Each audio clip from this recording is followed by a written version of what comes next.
Good morning, everyone, and welcome to a new panel within this festival. I'm Roxana Voicu-Dorobanțu. I'm an associate professor with the Bucharest University of Economic Studies. And today, alongside my guests, we're going to chat a little bit about the brave new digital world. A little bit about the guests before letting them introduce themselves with their points of view on this very broad and very interesting topic. Ramona, Chiriac, head of the European Commission representation to Bucharest. Thank you for being here. Her Excellency Therese Hydén, Ambassador of Sweden to Romania. Radu Puchiu, who's co-founder of H.appy Cities. And Radu Moțoc, Executive VP to TechSoup Association. I should also mention the fact that this panel is organized by Global Focus. And I am definitely looking forward to this conversation. I would encourage the audience, both here as well as online, to ask questions, because it is meant to be a lively conversation, so not just monologues. However, a brave new digital world. Ms. Chiriac, how do we tackle this issue from the point of view of the European Commission in a very, very brief nutshell? A brief nutshell, so double the brief. Yes, thank you very much, first of all, for extending the invitation. I would also like to extend a warm thank you to the Râșnov community, which I've had the chance to discover last year in the framework of the film festival, which you are also organizing. Apart from discussing one of the flagship topics of this European Commission led by President von der Leyen, I'm also here to support and encourage one of our newest members in the national network of Europe Direct Centers, which is also co-organizing, from what I know, today's event. So please also the audience and the people online know that there is a new Europe Direct Center in town, and you can easily visit it and get more information. Yes, a Europe fit for the digital age. This is indeed one of the top 6 priorities of this European Commission, and this is indeed a complex puzzle with many interconnected pieces. A technology that works for the people, a fair and competitive economy, and an open and sustainable society. In order to build further on the title you have chosen, you have disruptively chosen for this panel, I would say that we do indeed envision a braver, more digital, greener and fairer Europe, much to the difference of the world Aldous Huxley painted in the book that gives the title of this panel. Going back to the 2 historical transitions that are underway, as you all know, the green and the digital, these will change the societies and the economies we live in. At least these are our ambitious objectives, and they are prioritized also in the Recovery and Resilience Facility, which is an unprecedented recovery instrument, where 20% of the funding goes to the digital transition. And this is 6 billion euros in Romania's case. The Commission is indeed determined to make this Europe's digital decade, so until 2030.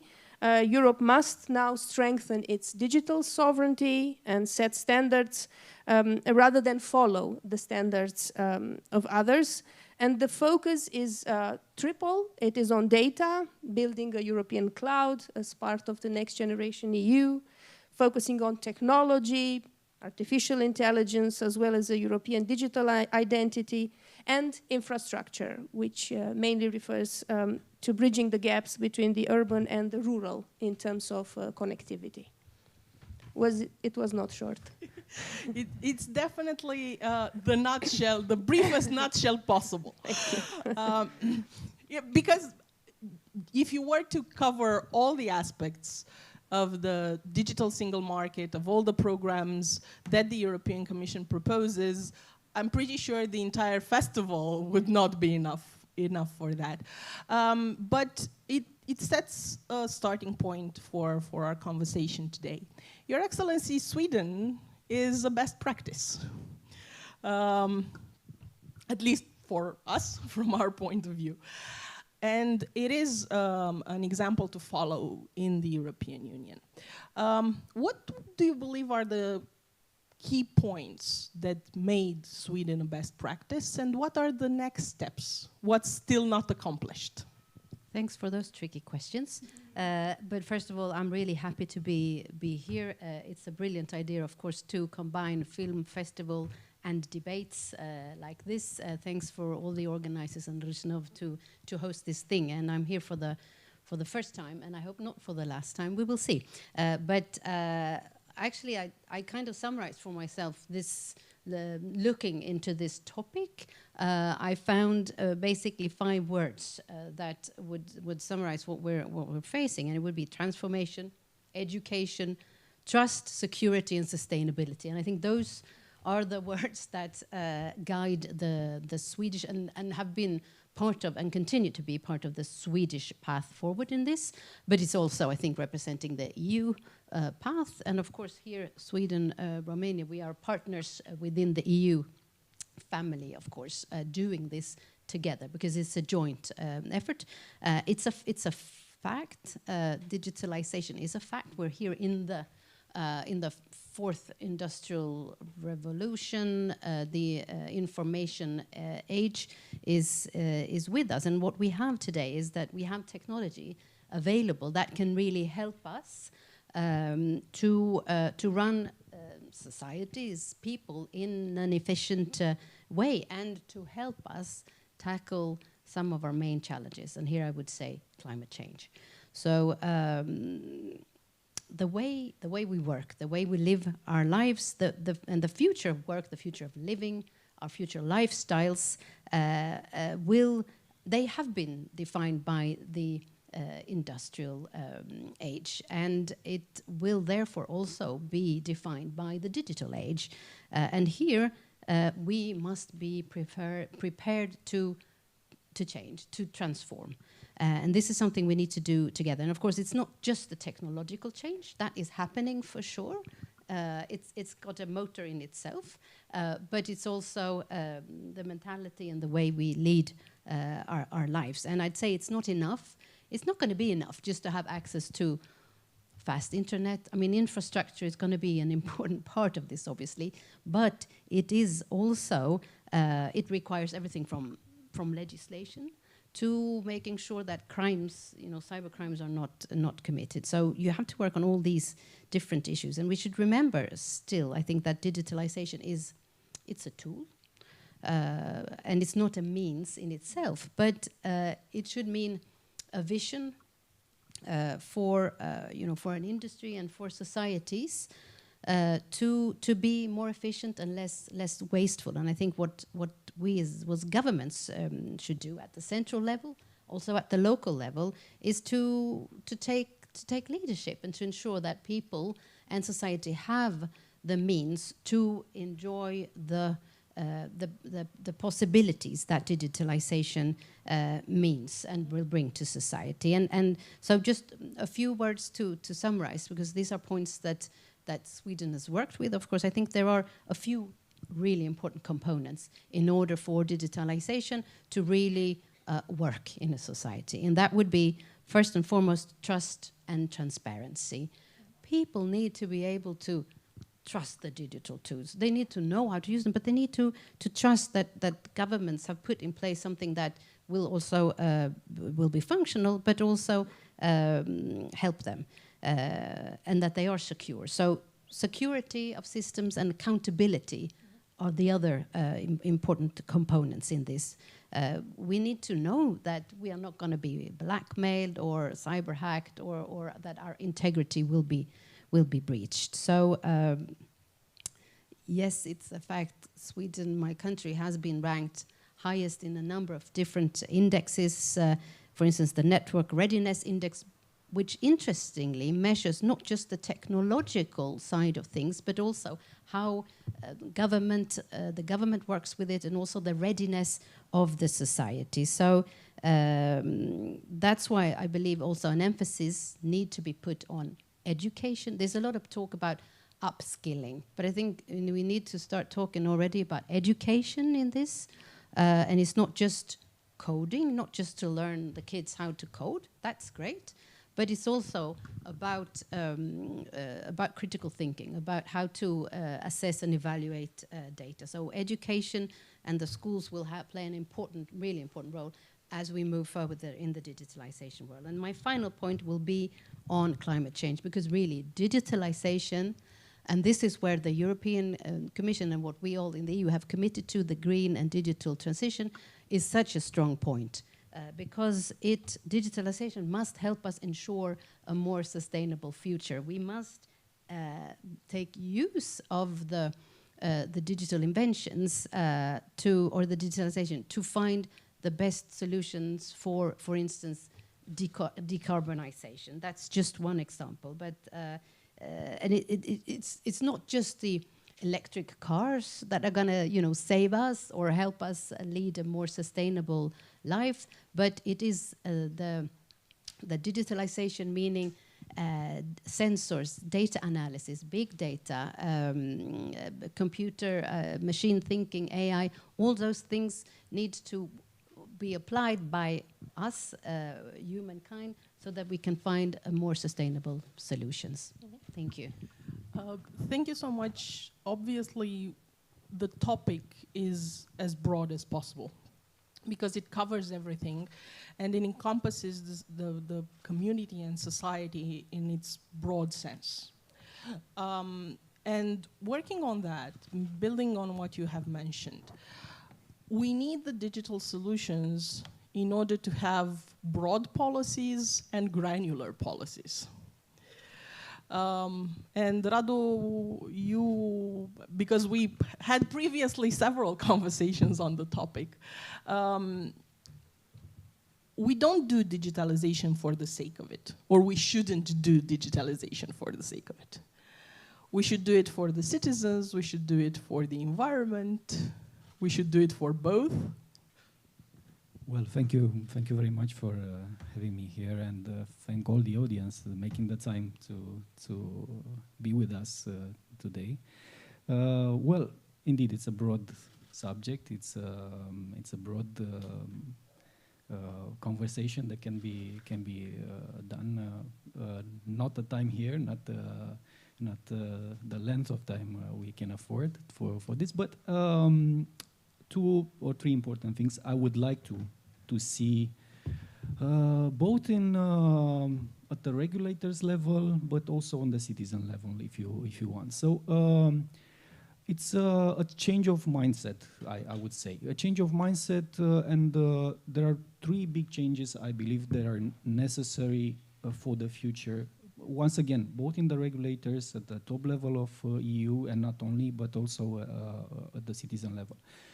First of all, is this mantra that technology is going to change every aspect of our lives. It's everywhere you see in the materials. It's not technology per se that is changing our life. It's the way we use technology is changing our lives. So once we change this mindset and said not technology is something that is going to come and change our lives, no, it's the way we use it and the way we interact with technology is changing our lives. And the second mindset I would push for to be changed is that these changes are taking place in a separate environment. It's going to change the way we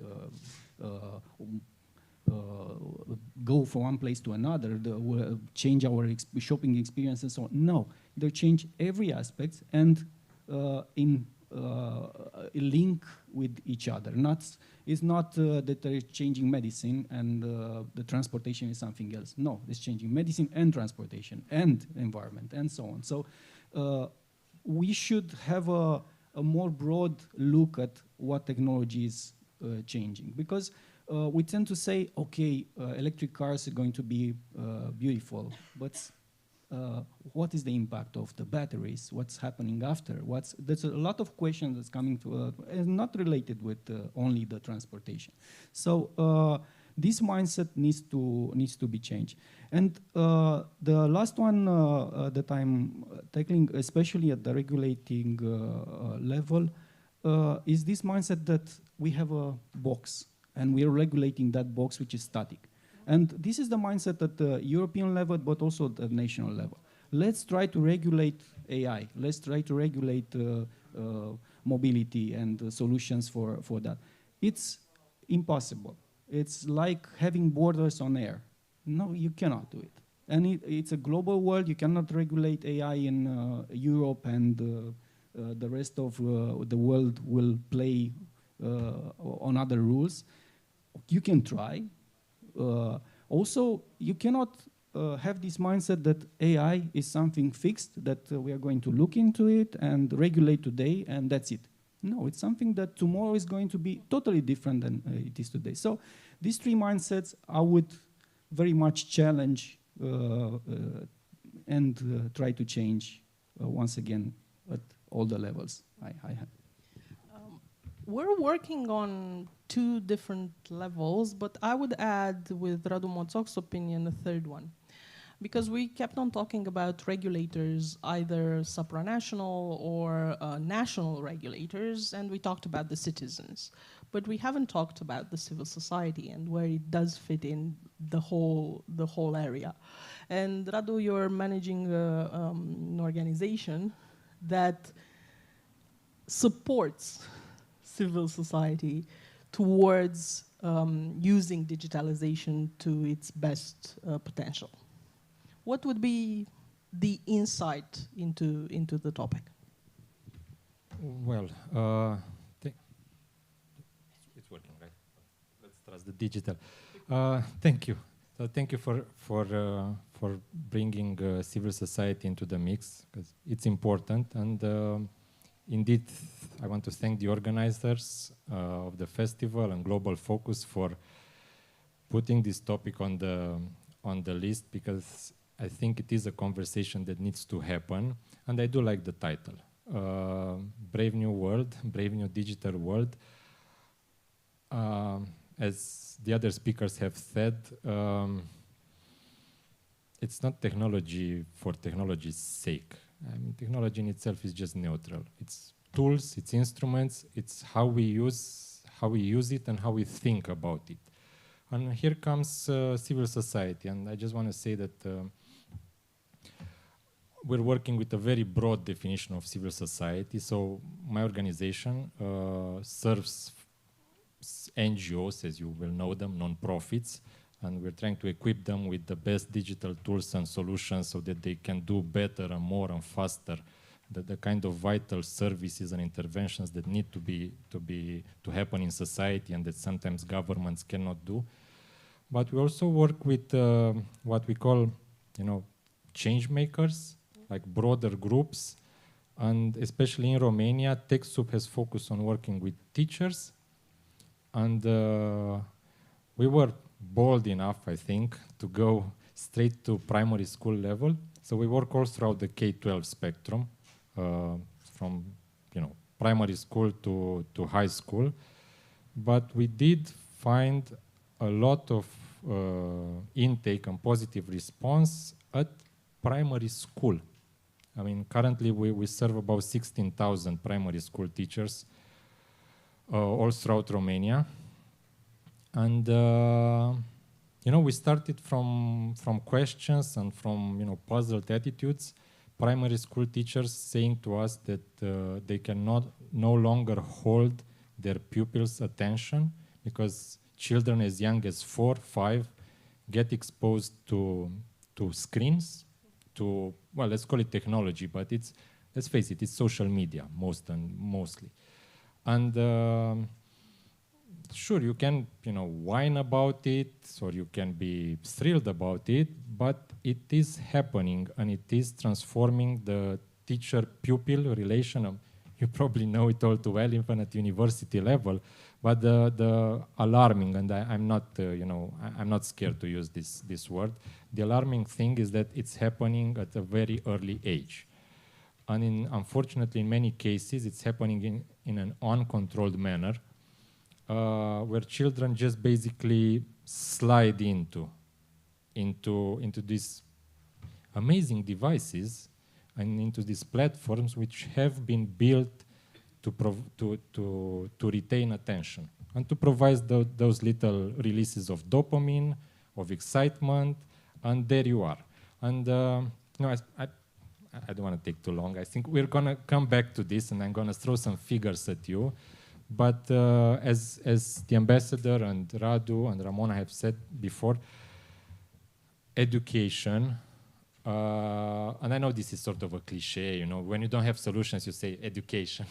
But that's what we have, education. And if public resources go to education, and they do go to education, this needs to become a priority. How do we teach and train our children, who are tomorrow's citizens and voters and contributors to public conversation?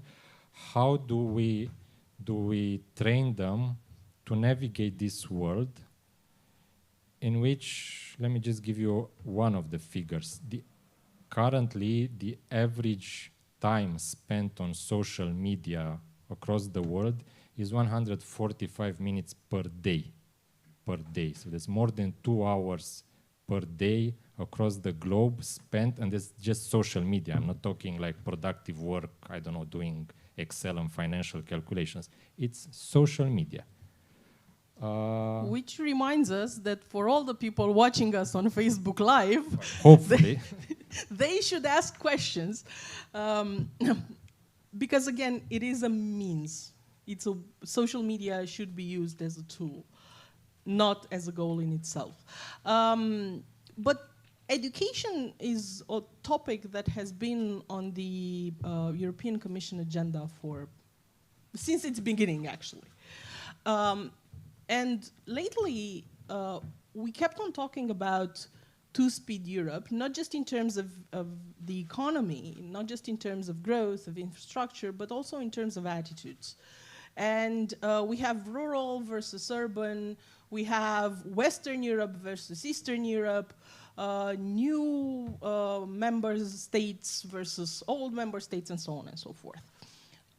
Within those, we have people that are not on the wave of digital. Maybe due to age, maybe due to access, because Her Excellency has also mentioned infrastructure, maybe due to lack of awareness or lack of education about the digital, lack of skills. And I know that there are numerous programs that the European Commission is implementing in order to bridge the gap. Is it possible to bridge the gap? Yes, I don't know if you will receive the answer here.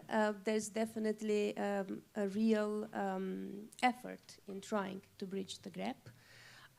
There's also a clear understanding that there is a gap. We actually speak still in this pandemic about digital poverty. Yes, as we speak about energy poverty in the framework of the Green Deal.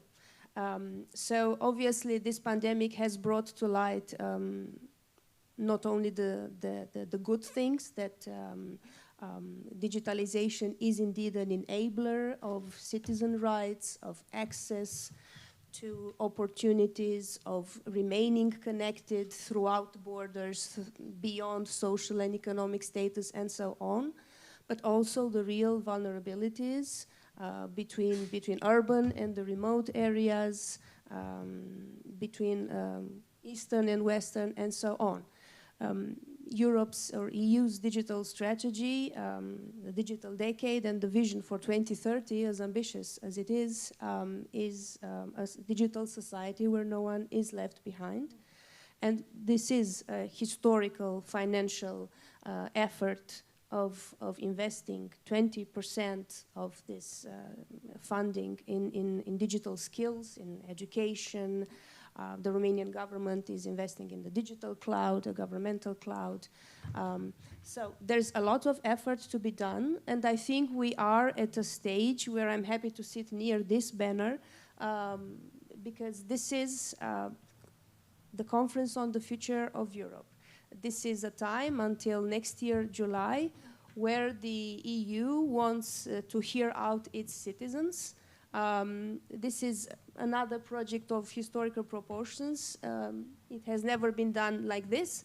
This is the platform that you can access. It is also in the Romanian language, and there, all of you can leave your comments also in terms of digitalization as one of the priorities, but any other thing that you would like the EU to see perform in the future. And of course, there are a tremendous number of projects from investing in 5G and EU-wide ultra-fast broadband to training courses through education.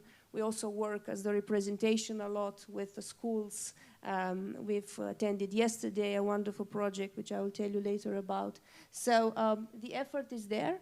I think the panel that you have here is also wonderfully built in terms of the stakeholders. We need to engage with each other, and I've just started my mandate in Bucharest, but this is my intention to hear grassroots level feedback, not only talk among ourselves, the Europeans, the believers in the project, but hear the other perspectives. I'm taking very good feedback from this panel as well, and I am not the one in charge with digitalization at EU level or the project. There's technical departments that are, of course, dealing with this, but we will also provide the feedback to the decision makers in Brussels. One element that it's noticeable in all the regulation and all the policies at European level is the fact that the citizen is at the core. And we focus on the rights for the citizen, accessibility of the citizen, and so on and so forth. And that goes on the same line as our previous discussion, the fact that the digital should not be the goal. But this is also a cultural element of the European Union, to focus on the people of Europe. Working on that, and within the same line, we have the example of countries that are more monolithic in an approach towards their citizens, and countries that have a higher polarization, such as Romania, between rural and urban. And that was easily noticeable in the pandemic with the whole education, online education deployment. What's the Swedish approach to this polarization, and what lesson can we learn?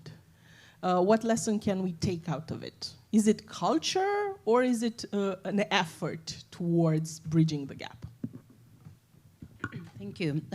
It's been, I think it was made clear by Ramona, the head of the Commission office in Romania, that there is already a divide. I think we know that there is a digital divide, and there's a divide in many levels in a country like Romania, and including in my own. These divides, these differences, not least when it comes to poverty and access to services, education, digital tools, has increased due to the pandemic. I think that's also another fact, and something we need to factor in as we move forward. And that's why, again, this the financial means that are being put is a huge support to raise the level, because that's what you need to do, basically. And I think here we are at the same time in a really challenging transformation of our societies, and we don't exactly know what we need to regulate tomorrow, as was already expressed by Radu. So we need to keep a flexible mind, but in doing so, I still want to come back to the education issue, not just because to say, oh, we would just fix it. And what I'm thinking about and what I'm referring to is not just to have a topic called digitalization or let's fix anything. But I mean, first and foremost, I think we would all agree on the fact that if we let our children go to school, we will have a society that is ready to tackle the challenges, people that can work on all different levels. So that is a fundamental aspect of moving forward in Romania before the pandemic, in Sweden before the pandemic, and as we carry on. We need to put our children in school. And here I think that is an additional challenge in Romania because of the perhaps rural city divide. It's not so easy perhaps to have teachers being expected to work in places where they feel are more remote. But here we have a fantastic opportunity with the digital means, right? I mean, you can get access to good teachers through digital means, but then you need to have those means, okay? So there, money can play an important role. It's not about, again, it's not about having a particular topic called digitalization. It is about making our children, our coming generations, and our older generations comfortable when using the tools and the technology. And that is, of course, how to integrate digital means in the schools. And I will be curious to learn much more about the training that the teachers here in Romania are given already to make them comfortable in not only keeping the attention, but also making use of these tools to give a better education. And if you have, I'd see here, this combination of digitalization, funding for that will provide for better education, which will in fact raise over time the level of the society in the level of welfare in all our countries, to maintain the level of welfare, and also to hopefully diminish the gap. I will build on this and ask Radu. By the way, Radu. Yeah, I'm just going to start pointing. So I'm going to ask Radu Puchiu, how do we ensure, policy-wise, education-wise, that the ones that are not digital natives are not considered second-rate citizens in this new digital world? Well, I will start with a step back. I finished with my official position years ago, so I can speak freely, not like Mrs. Ambassadors here. But, well, you have this level of good intention at the European level, at the national level, and so on. And everybody's saying, okay, it's a gap it's a digital gap, people that are not using technology and so on. But there is a word there's a saying in product development. People don't want a 10-inch hole drill. They want a 10-inch hole, So they don't want the tool. They want to solve a problem. So what we have to do is to give their options. Technology can be one of the options. Other mix can be options, but we have to understand that people don't want technology. Let's think it this way. They don't want to use technology. They want an experience. What is that experience that we are building with them? So once we have this mindset, even if it's a young school girl or boy in a rural area or older people, what is the experience they expect in that particular manner? To pay a tax, to go to school, to learn, to whatever. What is the experience they expect to have? And once you go there and understand what is the experience they expect and they need, you can have your mix of tools to that. We have this mindset that technology needs to, we have online school. And once we put the tools, everybody will come there and learn in an online environment. It's not true. And once you realize that, you will find thousands of solutions and give the flexibility to a local school to find the right mix, not from the ministry level to say, this is the way you should learn. And I'll give you a small example on non-intervention from the state, which solve a lot of things in digital skills. WeChat, I don't know if you know WeChat, it's the Chinese WhatsApp, if you want. They were used by the young people going to big towns to work, to stay in touch with their parents in the rural area.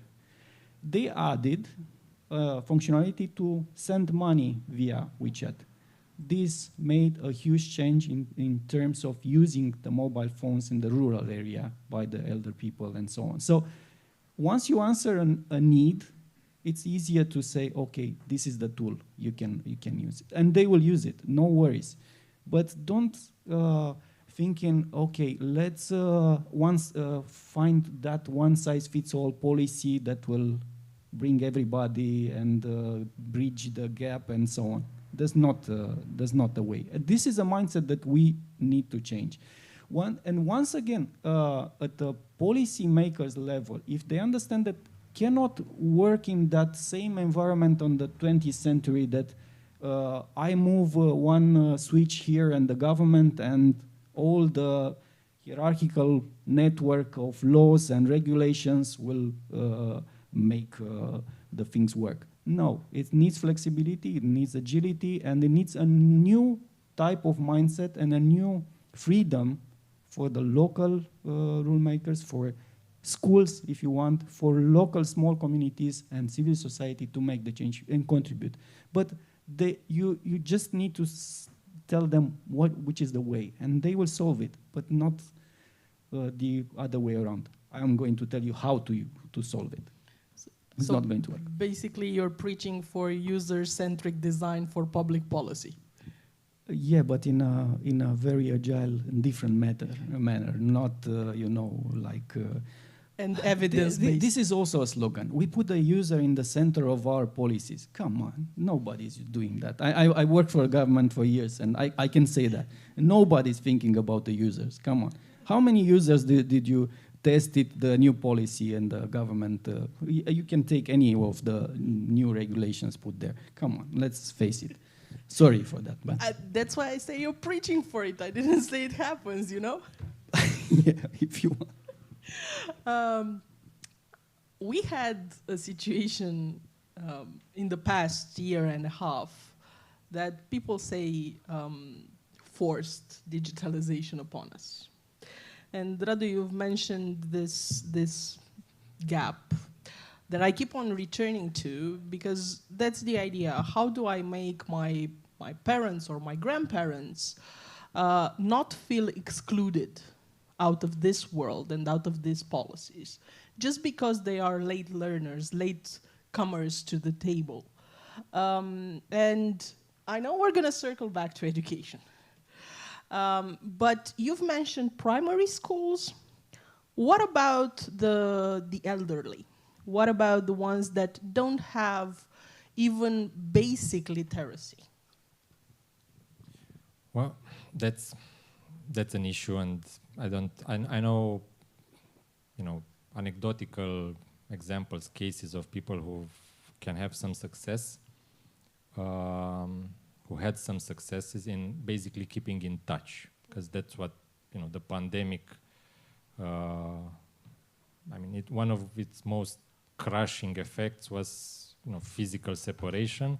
We already live in a world where, loneliness is a sort of pandemic. Without the pandemic, there's especially senior citizens, and sadly in the Western civilized, the Western most developed countries, we have, I think in the US it goes something to like a third of people over 65 reporting chronic loneliness, like not being in touch with anyone for weeks in a row. So, just here comes the pandemic and throws us all in this sort of isolation.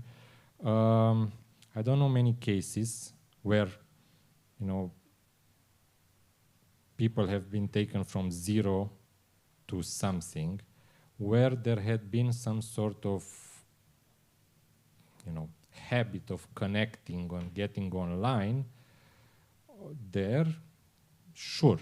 I'm familiar with examples of Romanian non-profits who do,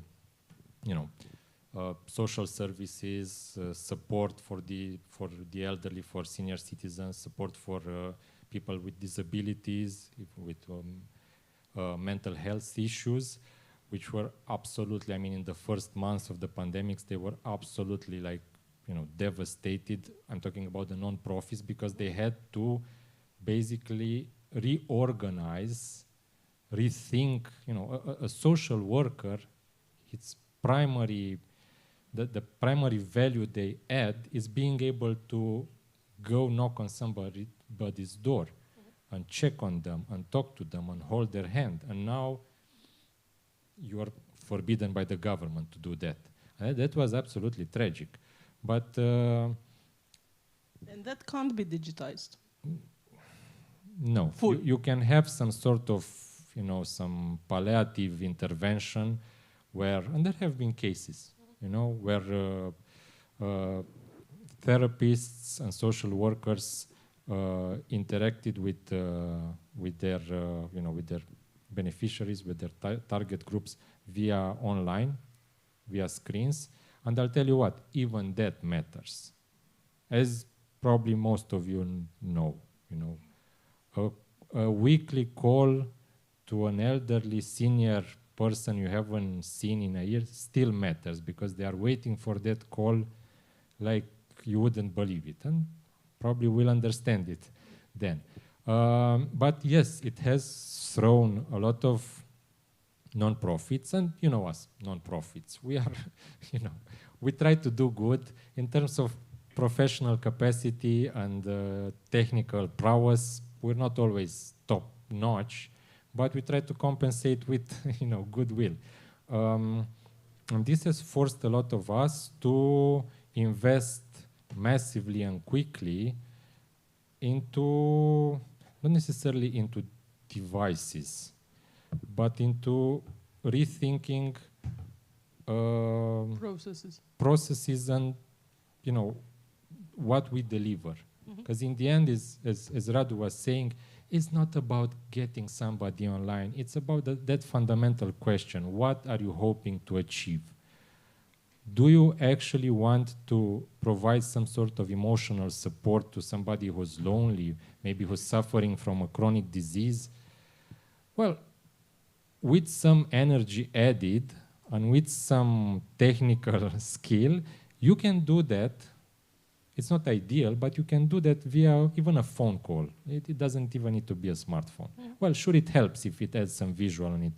But, this is what they talk about when because we have this new buzzword or buzz think tank, digital transformation. It's everywhere. It's gotten to the non-profit world. I mean, you can go to conferences about digital transformation of the non-profit sector. It's not rocket science. There's digital transformation in the for-profit sector. I think the digital transformation in healthcare, in agriculture, it's everywhere, in government. It is happening in the non-profit sector too, in academia. But you have to not lose your bearings. It's still about what are you hoping to achieve. And what I'm hoping to achieve is not get grandma on a, iPhone. Is talking to her or checking if somebody needs a hot meal, which even in a pandemic can be delivered, and it was delivered. I think the pandemic, apart from the forced digitalization, also has shown us the bubbles in which we're living. And one conversation we had, and it still works on the digital side, was that we assume that we are isolating in a home that has no domestic violence, that has enough computers for all its members to access simultaneously the services, that has broadband, that has constant electricity, that doesn't have all sorts of issues such as people with disability. And because you've mentioned, I'm a teacher, and one conversation that I had with one colleague of mine was that she had to come physically to school and teach from school because her home environment was not supportive towards teaching from home. So that was the bubble, because when we say we switched to online, everybody assumed that your home environment is suitable for that and for a long-term thing, not just for a day. I'm going to circle back to education, and I'm going to start with Radu because he put the issue with the primary kids on the table. They are digital natives, definitely. They are more adept towards taking on a new technology. However, one question that arises is, do they have the critical thinking skills in order to question that technology, to question the risks that that technology may bring, to question whether that technology or the company that's providing that technology is infringing upon their rights, to look at a tool and say, this is good, this is solving a problem for me, but I also, you know, at some point need to keep it out of one level of my life. Do they have that? No, no, I'm not afraid to, I mean, sorry for the blunt answer, no. No, I mean, children, primary school kids at that age, they do not have, like, natively. These are taught, and they are taught either deliberately or by, you know, by example. You know, you see, you do what you see. In your parents, in your, you know, fellows, but yeah, heaven forbid, kids. Well, kids of different ages can learn from their seniors, but not kids on the same age or level, or from their teachers. And let me, because I need to get this off my chest, let me give you some figures. So, globally, because again, when we talk about children, please think of social media. To them, digital and the internet is social media. You know, to even part of my generation, the internet is Google. Well, now, for the new ones who come into, the internet is not Google anymore. It's just all the platforms you can think of. So globally, there's 4.48 billion, that's the latest figures I have, 4.48 billion people on social media. That's roughly 57% of the world's population. So we're past the half threshold on social media. And, you know, when we say social media, it's, you know, from Facebook, Twitter, not so much. I mean, Twitter is roughly 400 million users.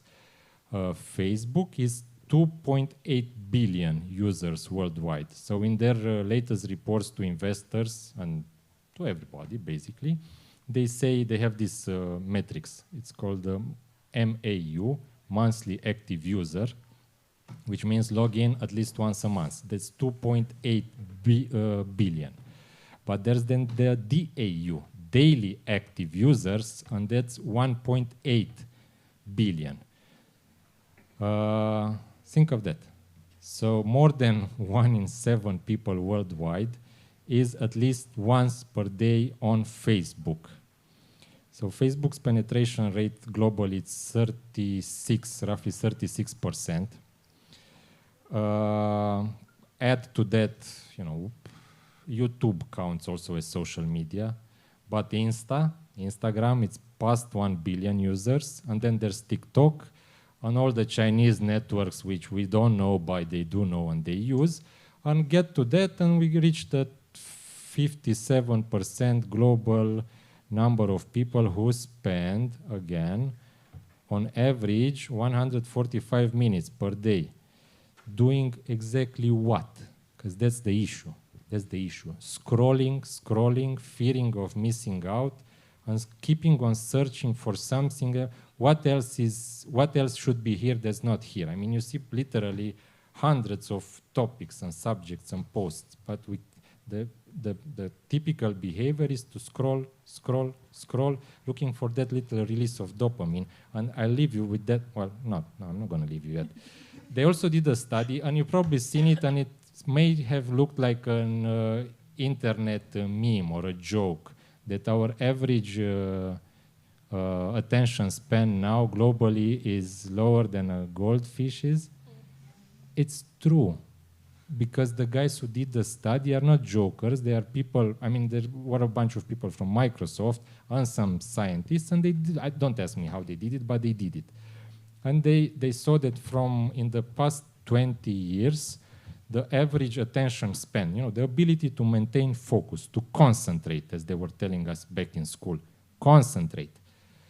20 years ago, it was sadly 12 seconds. Now it's 8.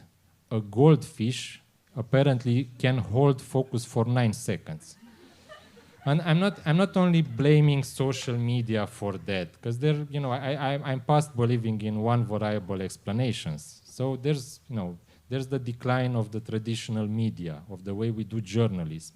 Back in 2014, there's that famous internal memo from Associated Press, the Associated Press, where their executive editor told them stories need to be shorter.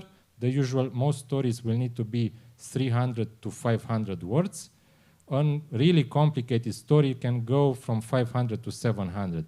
Anyone who's written like a short briefing knows that 300 is not even it's 2 paragraphs. And this is Associated Press in 2014 caving to the pressure of eroding attention. Radu, I'm going to ask the audience one thing, and it's a hands raised type of question.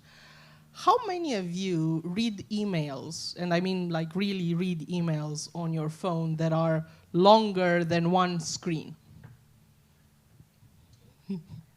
And maybe some, let's say 10-ish,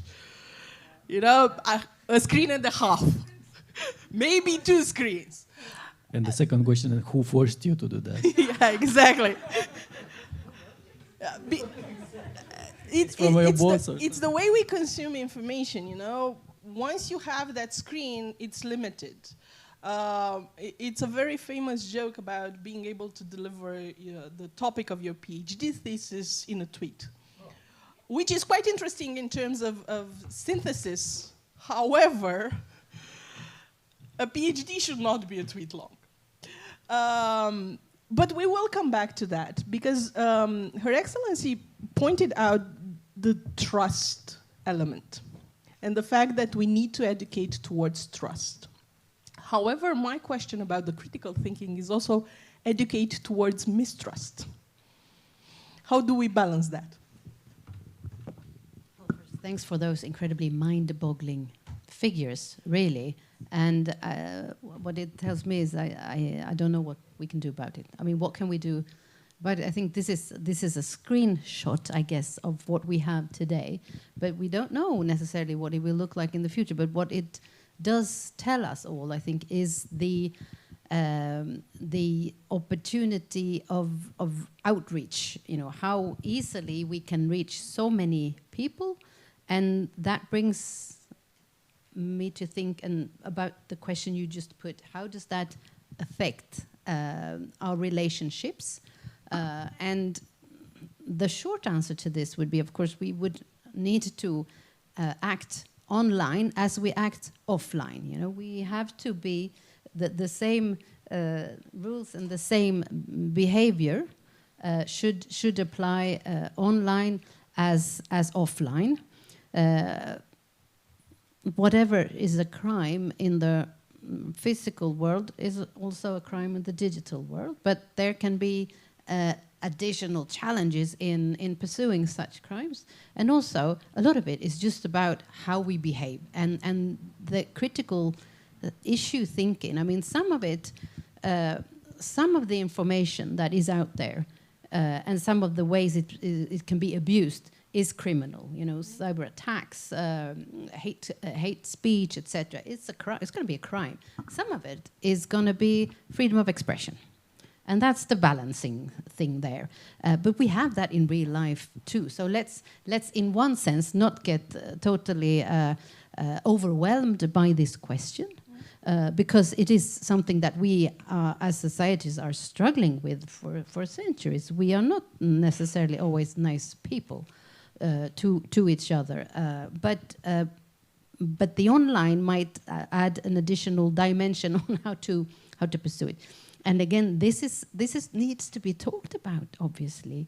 You need to talk about this in schools. Again, not in a particular subject, in relation to each and every topic. Is this a fact? Is this realistic? How do we do with this? To have such conversations, that would be part of any project in school, from the smaller children all the way up. That it is part of every subject to figure out, the information that is being gathered. Is that where does it come from, etc. So that is what I mean when I talk about education. I'll leave it at that. Ms. Chiriac, I know that the conversation about the regulation at EU level, and any conversation about regulation, also talks about limiting freedoms. And if our generations are regulating, we're regulating from our points of view. We're not regulating from a Gen Z point of view. We're not regulating from the digital natives' point of view. Just because we do remember a time when, the internet was usually after 8 and came via a line connected to our phones. How do we make sure that when they come to regulate, and what's the European Union doing towards that, when that generation would come to regulate, they would look at things as critical as we do now, because we have the image of the alternative? Yes, thank you. After hearing out the colleagues, the panelists, I'm first of all absolutely destroyed by the news, and understand even more the challenges ahead, because as supranational decision makers, the task is tremendous, and you do have to regulate, and you do have to set up a framework. And many a times the feeling is that we are running behind, that we are catching up with things. As my Radu said, indeed, you have to see it as a process. Yeah, data is flowing, so can you keep up with it? But I can share with you the fact that discussing with the young generation, with the digital natives, they are very much concerned with privacy breaches. So in this respect, regulating, and also to repeat your idea and what President von der Leyen said, what is illegal offline should be illegal online as well.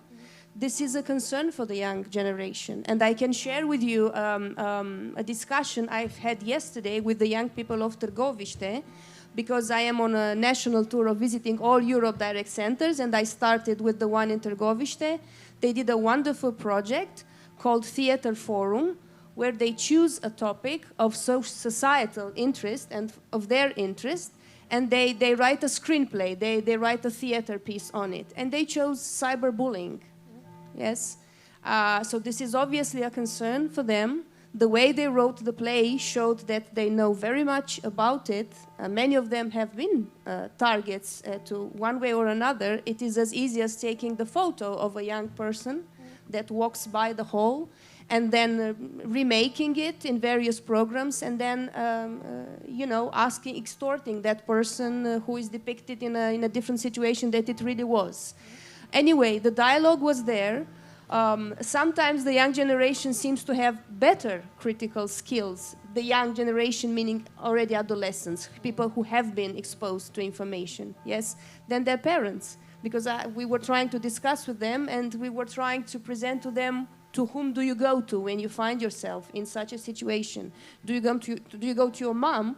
But it's quite highly possible that your mom does not have the digital skills, knowledge to help you, right? If you go to her, do you go to the police? Is this regulated as a crime? And so on and so forth. So I think if we keep in mind the fact that rules are also made for the people and with the people in mind, and they will change with the times, right? The next generations that will come, we don't know what's coming anyway, right? The rhythm in which things are changing, it is just tremendous. I mean, the kids in Târgoviște said that their teachers, some of them bought a mobile phone because of the pandemic and starting using it in order to be able to teach. right? So some people are there, some people are very far away in the field. How do you regulate? How do you find the right balance between things? This is something that we can take with us. And of course, excuse me for interrupting, I just wanted to say that of course there's a lot of instruments. There is the EU strategy since 2012 called Better Internet for Kids, BIC, where all the teachers, all the opinion makers can access thousands of creative solutions on how to teach the younger generation in defending themselves. Because I told them yesterday, you're actually your first defender. You have to be strong in this and stand your ground. And yeah, you're not on your own. There's a lot that you can do, but just they have to be very powerful, the young generation nowadays, I think, to be able to see a photo of yourself or in private information. So this is very much a concern for them as well. So I think the regulation is going in the right direction, as long as there's, of course, an ethical view of things. I'm going to ask Radu, and we're going to move a little bit towards the wrapping up of our conversation and open the floor to questions. So we talk about education, we talk about critical thinking. How do we make sure that we don't live in a bubble called the European Union bubble that's regulated, that's supportive, that's citizen-centric, to the best of its capacity? While the world that we also interact with is not like that. TikTok is not European Union based. Facebook is not European Union based. WeChat, because that might catch on, again, is not EU based. So how do we make sure that we don't have a very rose glasses vision of the digital world just because the EU and the member states go towards that line? No, the saddest thing is we don't have any company. I mean, in a top 100 technology company, Europe has like 5% out of them. So in terms of number, revenues, and so on. So Europe is nowhere, just to be honest, in terms of technology. It's exporting regulation. It's exporting a lot of things, but not technology. But this is another topic, not for today. But it's a real struggle, and it's a hard choice at the European level and tackling your subject. So on one hand, you want to stay competitive in a global world. Okay, it's not only technology that brings competitiveness to Europe, so it's not there. But still, you want to be competitive. On the other hand, you want to regulate things, to put everybody on the same page and so on. So even in terms of digital skills, if you want, and how you do it in education, you have these two things which are look the same, but are sometimes in totally different. I mean, how do you regulate AI? I gave you this example, which is my favorite at the European level, and I follow, candidly follow the exercise that Europe is doing regulating AI, and it's the same as the example you give with the kids.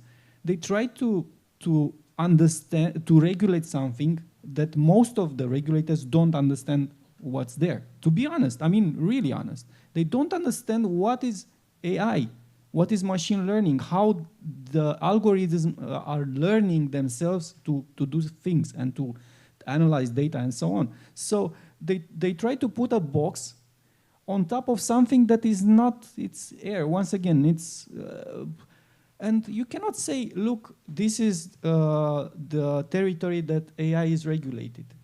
How can be? AI can learn from tremendous amounts of data from everywhere. So it's not necessary to be from Europe. And also they can use data from Europe without knowing they are using it. So it's so strange to the approach of regulating new technologies, new things. So my view on that, and goes back to the education is education is not only for kids, it's another mindset. No, it's for the top level decision making at the EU level and for all the people to understand what's there for us. These are new tools. It's like you're locked in a room with a lot of tools that you never know. It's alien tools, and you don't know how to deal with them. They are useful, they are not, I don't know. A kid can explore, but an adult can be shaky. It's the same mindset. And I'm going back a little bit and to this. Even the decision makers in the national level, they disregard what is the air of the new era we have, data. I mean, I follow the statement, like a law given by the Ministry of Education, online school was not good. Based on what? Really, based on what? Have you measured something? How many students did you have online? How many hours they spent? How active they were? You have no data, and you have a statement. On the 21st century, on the 2021, where everything is data behind. I mean, most of my decisions daily, even if I don't know, are based on data, yeah? From the weather, but you can name it. Even for the habits I have, is based on data and how do I interact with some technology. So my phone knows what I like in terms of music, and whenever I feel good or not, I have apps for that. But the Minister of Education said online school was not good. And was not good enough, define good, and so on. So this is the education needs to start there in terms of, okay, let's look at the data. Let's create an infrastructure of data. Let's create an infrastructure of analyzing the data. If I want to be as a decision maker in the 21st century. And to give you another figure, which is also scary, 9 seconds, you didn't work on online marketing. The time to make a decision on what you do on a tweet, on a Facebook post and something like this, so you just like it, scroll or something like this, is less than 3 seconds. So a person sees and less than 3 seconds decides to do something. So your message needs to be compressed in a 3-second span that makes a decision. What is there? A color, a word, you don't know. So it's tough. But once again, go back to what is the new era of this era, data. And learn, as one of our... a very data-centric person once said. Exactly. I'm going to open the conversation to our audience as well by asking them to raise their hands, introduce themselves, and ask the question by directing it at one of the panelists or at all. Any questions? Everything was tremendously clear. We have one over there, then we have one over here. Hello, my name is Fabi, and the question I got is, how can we help the young people, or even the old ones, to face the fear that our data can be stolen or can be used in many bad ways? I know cases where kids try to use internet in goals like teaching themselves something, to learn something from YouTube, but their parents tell them that don't spend that much time on TV because you can ruin your seeing, or just by simply it's not okay to put your data on certified websites to learn something. How can we surpass this fear? And the question is for which one of the panelists? All of them? Anyone who can answer it, who thinks which one got the answer. would like to tackle that? I can start, but it's not what you expect. After working for government and for several important institutions, and privacy is something overrated in the online environment. I mean, you can put a problem on privacy, data protection, and so on. But the reality is, if somebody wants to know everything about you, I can tell you for sure that we'll have everything and more than you know about you in the online environment. So once again, it's not the data you put, because your mindset, for example, is I put the name, I put the date of birth and some technical data, and I'm thinking this data needs to be protected. No, the data is when I wake up, when I put my hands on the phone, when I put it down, when how many times do I use it, what application do I use, and so on. So the profiling of you or me is based not on your name and so on. And the article I just shared today is on AI that took blurry scans of medical scans, and not only saying what gender is what race is, based on blurry, once again, scans. So this is the world you are living in. So what do we protect? The data, and our name, and so on. It's everywhere. Come on, let's be honest.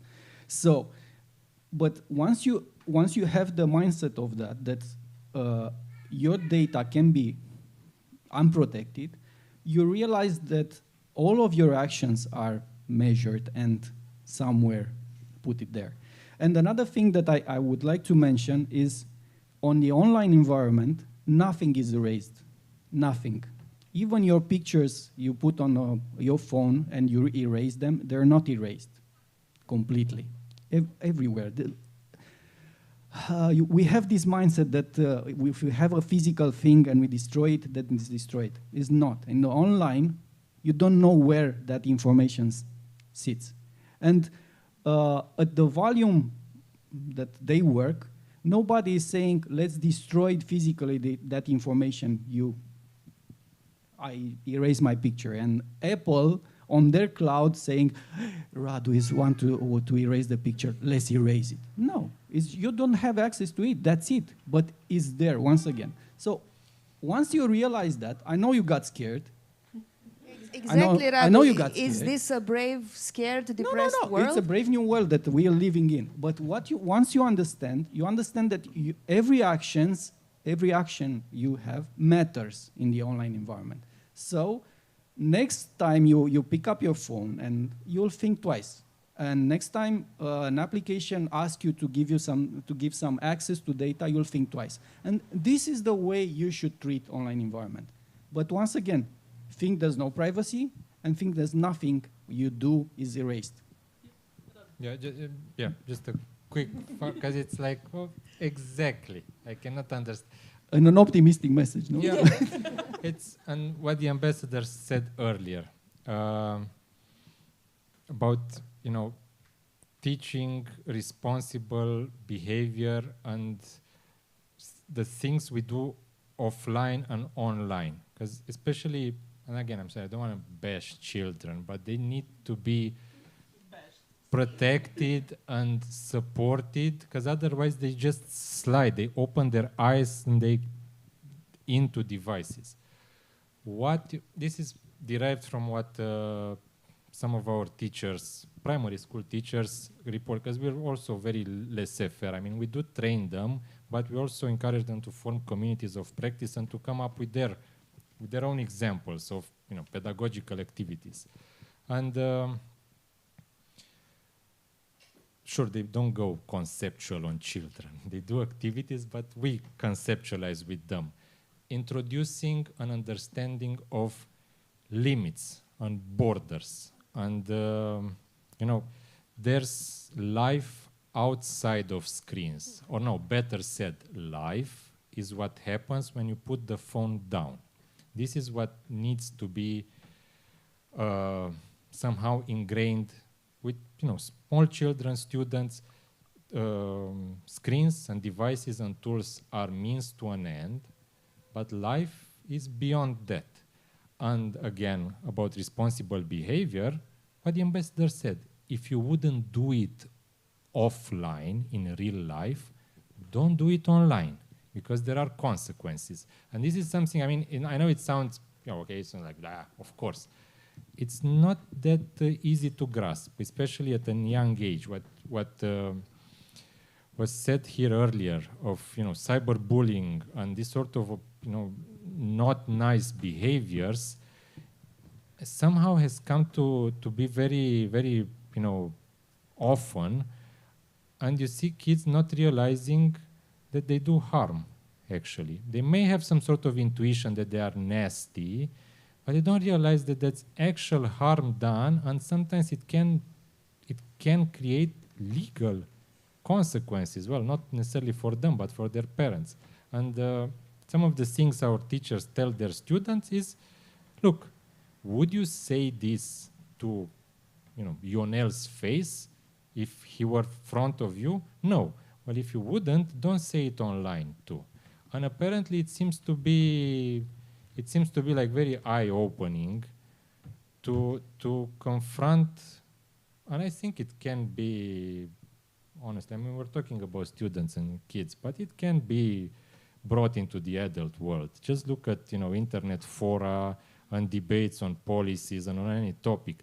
If you wouldn't call somebody to their face, or you wouldn't take a certain note, a kind of tone, and use a kind of labeling in real life, don't do it in online, because you're not shielded from that consequences. Those comments, as Radu was saying, they are not deleted. You can delete it, but they are there.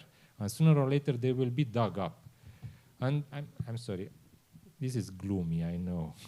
But it's a conversation that we need to have, because otherwise, if we just ignore it, it doesn't go away. Well, definitely. We do have 1, 2, 3, 4 questions. A follow-up, Madalina, and then Giomina, and then Rufin. Thank you so much, and apologies for jumping the queue. I'm Madalina Mocan, Babeș-Bolyai University of Cluj. It's a follow-up question in terms of what you just talked. And by the way, I think I'm better than a goldfish because I didn't look at my social media since the panel started. So thank you so much for your thought. It was really interesting. My question is regarding access to office and access to opportunity as a follow-up to what you just said in a very Rawlsian way. What if, for example, I mean, there are already examples, even in Romania, that there are private companies that are asking their employees to commonly share their health app data to put them all together and see who was like doing their welfare program for the week. Who's the question for? I'm just interested in especially the regulators, so those in position of decision making, let's just say, or that are involved in policy, or have been involved in policy.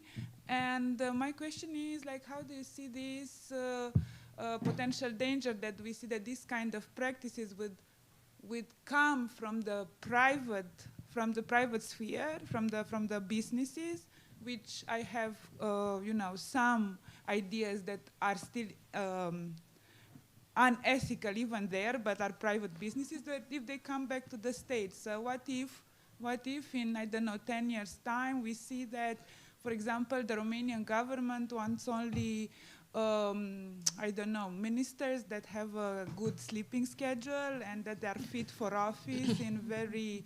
Madalina is definitely an academic because she's asking questions like an academic. What if we need to share our app data that we use in order to have a better life, in order to have access to office, access to a job, and access to other kinds of communities? Thank you so much. Ladies? Yeah, well, first of all, I'm happy we share the same alma mater. I'm also very fond of Babeș-Bolyai University. I think you actually said the word ethical. So at least at the EU level, this is the focus on ethical use of artificial intelligence. And I would just like to point to the the huge digital package that was launched, the Digital Markets Act and the Digital Services Act, that tried to bring together all of these concerns with its good sides, and obviously Radu will point the bad sides. But anyway, this is an EU effort to deal with these topics. And we did not talk about hate speech, we did not talk about disinformation, we did not talk about the way elections are won or lost. That just means we need the new panel. Algorithms. So there is a concern, and they are regulating on this at the EU level. It is now up also to the national states to enforce the legislation and continue to have the debate on it, and for you to continue to push towards this debate. I mean, I guess from what we've heard here, they already know how we sleep and where we walk, how many steps we took. Initially, I was very happy of my pacer, that I thought it motivated me, but then I realized somebody knows about my health condition. The question is, and I'm going to leave it to Her Excellency in a second, the question is, what if based on all that data, you don't get health insurance anymore? Even if you didn't agree to deliver that, what if based on that data you don't get in a public position anymore? Because at some point you had an alcohol level over, I don't know which limit, 30 years ago, when it didn't matter. Oh, I'm sorry, that was a Freudian slip. Totally. But in a context where we discuss a EU health union as well, right? Exactly. So yeah. Bringing more coordination, bringing more data together. Yeah, it's a legitimate question. Your Excellency. Thanks for adding more difficult questions to an already tricky one, but that's. But I think also if we start with the point where we literally saw the train leaving the station with all our privacy going already, the question is, then the question could be, does it matter? Because we could easily say, well, they already know. The government, our employers, they already know. At this point in time, they're not allowed to know. And I think what you're asking and what you're pointing to is, of course, will we, and do we want to arrive at a point where this will actually be limiting the way we can have access to different services or jobs, etc. And I'd say we're not there. And I think here, again, well, two things. I think, first of all, I think we have to realize that there has been a shift in how we look at the privacy. It's not as private anymore because we are living globally and we also use all these things. So I think there is a shift already. Let's bear that in mind. And the question is, how far do we accept that shift? Where does the ethical and moral line? What is the type of society we want to live in? These are not. These are huge questions. But ultimately, of course, governments, and I work for one, will, as a civil servant, but still, they will, of course, have a vision for that society, and it should be, the health, the best health and the welfare for the society, in which, of course, it would be useful to have policies where you actually promote a healthy behavior. Whether that should, on the other end, limit people, that is the balance to be drawn. And I think there, each and every one of us, as member of society, with voting possibilities and however, need to be making up our minds where we think that line should be drawn. And also, I mean, these policies will not necessarily, in our democratic countries and in the European Union, they do not necessarily come from a top. But we do know of other countries on our planet where, of course, you are being measured by points, and you will be stopped from entering shops or whatever if you have a condition or whatever. And the coronavirus was a very clear example of that. So it is technically possible. It is happening in some countries, and the question we need to ask ourselves is, what kind of society do we need to live in? And sorry, that's all the answer I can give.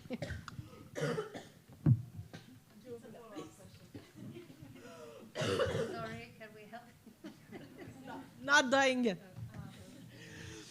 Don't use this against the moderator, please. Okay, do you hear me? So it's a follow-up question, and I hope to add complications and simplify in the same time. So my name is Jomina Richardson. I'm a consultant, and I worked a lot in public administration and impact assessment. Here is the reason of my question, which is addressed mainly to Radu, Puchiu, but not only. Well, we are discussing about this presence in the virtual world. Really is a society that is forming with interaction between individuals in a virtual environment. You have been touched on values, changes of behaviors. The next step to this is really changes of institutions. Anthropologically, a society will create their own institutions, so the virtual society will create their own institution. Now, the public administration and the institutions are literally extrapolated in the virtual world, but they are changing together with the virtual world. How can we ensure democratic supervision, really, on how this institution buildings is taking place in the virtual world? It's indeed a tough question, but what we do now, and I try to simplify as much as possible. What we do now and what happened on the online learning, it's an example for the whole society. We try to imitate, imitate the offline experience in an online environment, and this is not the way. And the same happens with the institution, and the same way you, and I'm once again very. Okay, never mind about the regulating AI, is using the old way of regulating things like roads and healthcare and whatever you want in an online environment. And I'll give you this example because it's very important to understand the level of education needed at the decision maker there. You as a person, as a human being, you identify the others by being men or whatever you culturally have in mind and your experience. So once I meet somebody, I can, in few seconds, realize where it's coming from and so on. This is at the human level, but based on the experience, I met probably a few thousand people behind. So my brain does that on that. Machine learning does that with billions of data sets. So what is happening now, and this is what I emphasize on, because it's not about, they don't need your name. Once again, they don't need your name, they don't need your personal data. They need, at that volume of data, they need only to see your shoes, for example. And they see their shoes, it's one data point, and they see, okay, this is the shoes, this is the color, that cost in that much. This is the income level that they probably come from that neighborhood, they probably come from that country, they probably come from that area, they probably come, and there's probably that person. And only looking at your shoes. This is it. This is and we are trying to regulate that ethically. Come on. Once again, it's what I'm preaching for is Europe should build 10 years ago an AI to regulate AI. I mean it. Yes, because you can have a nice intention of putting an ethical level on top of machine learning AI algorithms and so on, and it's good. How do you do it practically? How are you going to check the algorithms all over the world, built by thousands and thousands every second? How do we are going to do it as European Union? It's not about the level of intention, it's about practicality. So the institution that we need to have is not an imitation of the institution we have in the 20th century, and sometimes even older than that, but to build a new institution for the new world, once again. And we have to play with the tools of the new world, of this brave new world we live in. How we manage not to have a dystopian society, that cancels? I don't know. You know, I really dystopian don't know. societies usually have people that are in charge or AIs that are in charge? And I have one question there, another question there, another question there. Please. So my question is for Her Excellency, Mrs. Ambassador. The Swedish Embassy in Bucharest gained a lot of popularity recently because of the conducted public diplomacy, or may I call it digital diplomacy, on the social media platforms. So my question is, what's your perspective on digital diplomacy and how the idea was born for this type of approach? Thank you. Try to give a short answer, because this is a small part, I guess, of a very wide topic that we're discussing here. But I think it's really up for anyone who's on social media to see what the Swedish Embassy is doing in basically trying to behave on that platform as others behave, not as the traditional, perhaps perceived as a conservative institution.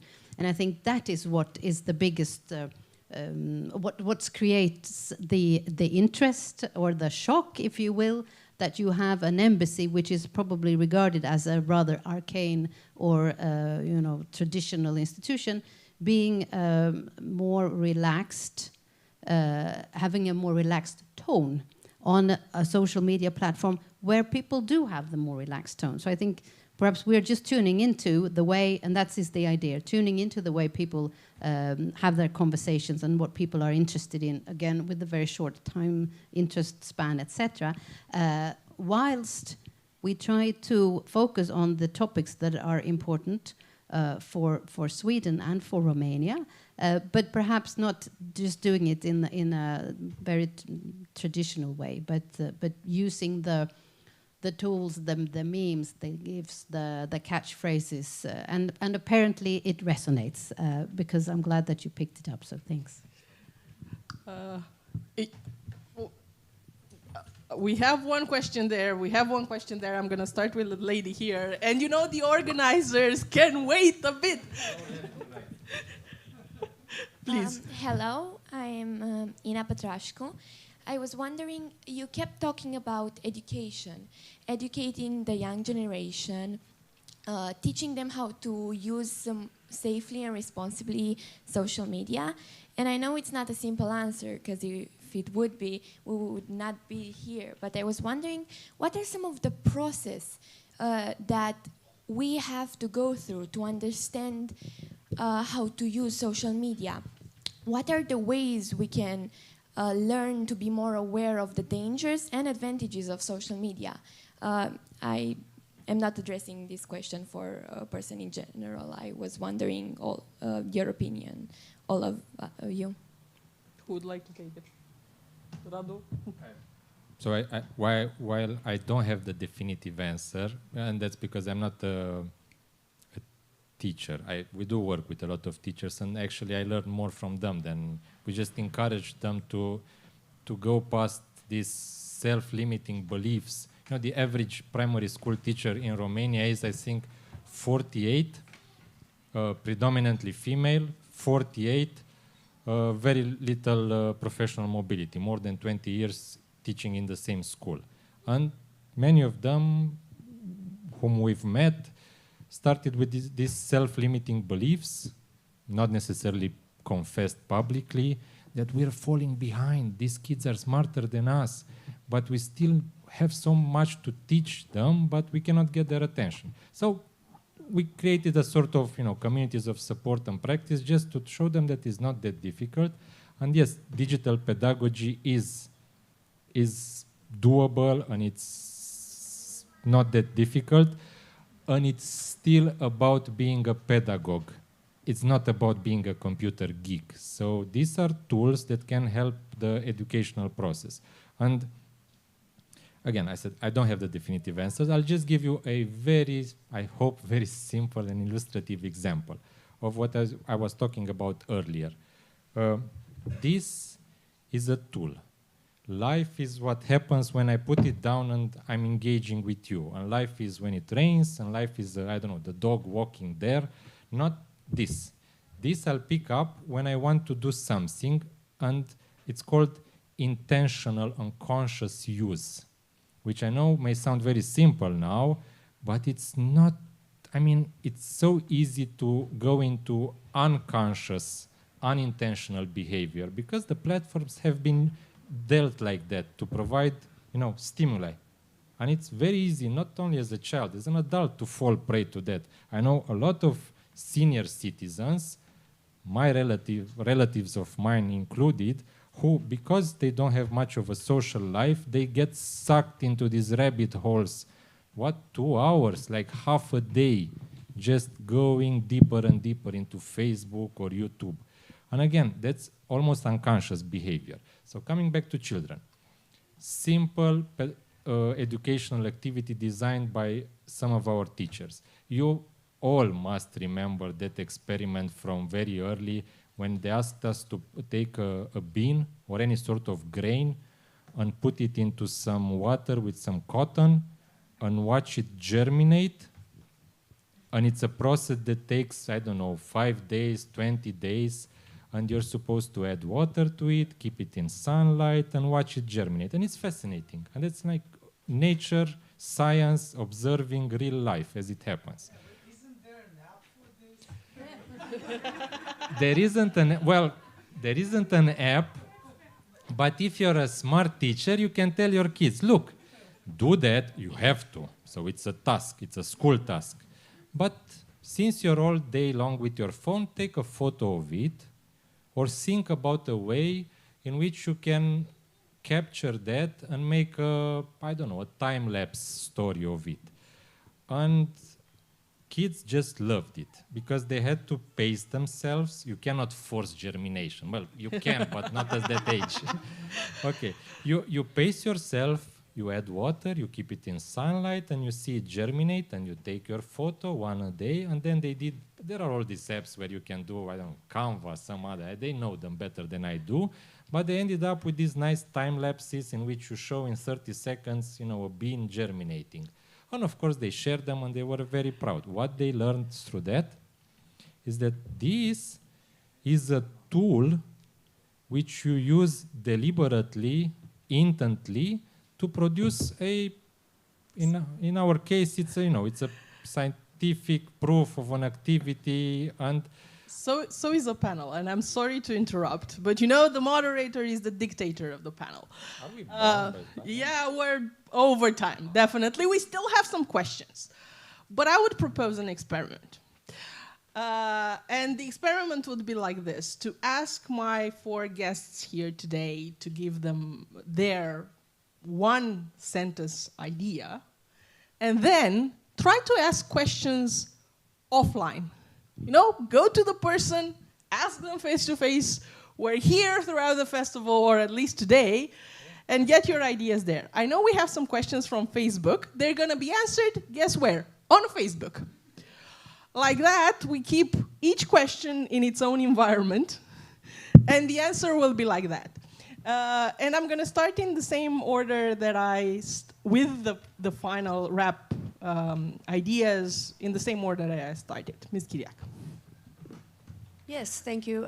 Thank you for the panel, for the discussion. It was vibrant and extraordinary. So yes, the conclusion is the same. We do envision a braver digital Europe. The gap is also big between the rule makers and the policy makers and various other stakeholders. So I take with me a lot of feedback, a lot of anthropological questions in terms of this is changing human beings, this is changing societies. So, but this is the only way to go. So, Your Excellency. I greatly enjoyed this, really. Thank you so much for the audience also. What I bring with me now is, I think, the biggest challenge and also the biggest opportunity now is going to be the paradox where we, in fact, have the technology to find all the data we need to find out what is the problem, but we are apparently not well equipped enough to find the right tool yet. It seems we are still acting a little bit as we have the hammer and every problem looks like the nail, perhaps a little bit. But I think I've understood, we want to solve problems. We've got big problems to solve, and climate change is one of them. And let's use the data to find out what is the problem and then apply the right digital tools, we're not there yet. Another mindset to change. We, and as people, as my age, as ages not used with technology and so on, we use this approach of linearity, 30 steps from here to there, it's clear where they leads me. Technology and what is happening now is not linear, it's exponential, and we don't understand exponential. And this is an invitation for all of you to ask yourselves, where would you land in 30 exponential steps? I mean, each step double the last one. Yes, just think about it. I don't need a clear answer, but once you realize the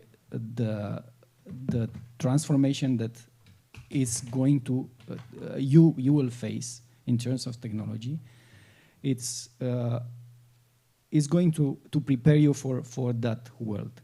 It's not happening linearly. Once again, if you see something today, is not following the same pattern you are used with. Tomorrow is going to happen something. If you hear a thunder on the distance, you expect that you number the second and said, oh, it's 10 kilometers from. Just think about if you hear it on 10 kilometers, the next second is here. Can you imagine that? This is the way technology works. And I'll leave you with another thought on exponential. Google was, IPO was in 2004. You know how the valuation of Google was at that point when they go publicly? They were 30 billion. Do you know when they reached 100 billion valuation? 2004, once again. This is the year they go IPO, 30 billion. Do you know when? 2004. Do you know when they reach over 1,000 billion? Last year. So 2004, 2020, yeah? This is exponential. This is not something that you see, they increase 5% every year. No, they increase 150% every year. So this is a mindset. This is a mindset you should have when it comes to technology. And this is also an answer for the young generation. You are on your own, to be honest. That's wrapping it up optimistically. Radu, please have an optimistic thought for the younger generation. No, it's optimistic. I mean, it's come on. I'm gonna let me bring some Facebook wisdom on you or Instagram, Facebook. The things you can control, worry about them. Things you cannot control, forget about them. You will not control Google's cloud. The only thing you can control as an individual is your own behavior and your relation to technology. And I think that's a very positive thought.